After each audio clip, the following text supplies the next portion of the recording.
আল্লাহ কোরআনে বলছে, বান্দা বলো না আমি কি দুইটা চোখ দেই নাই? এই চোখ কি আমার না?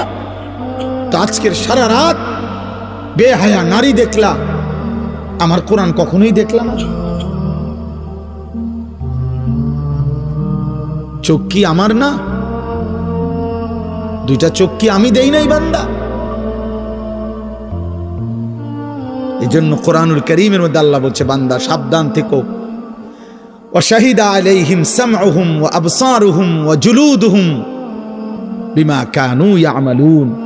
কিয়ামতের দিন আমি আল্লাহর সামনে বান্দা তোমার কান, তোমার চোখ, তোমার সারা দেহের চামড়া, আমি আল্লাহর সামনে তোমার সারা জিন্দেগীর কৃতকর্মের সাক্ষ্য দেব। তিন জিনিস বলছেন, সামউহুম কান, ওয়া আবসারুহুম চোখ, ওয়া জুলুদুহুম এই চামড়া, চামড়া চামড়া সাক্ষ্য দেবে।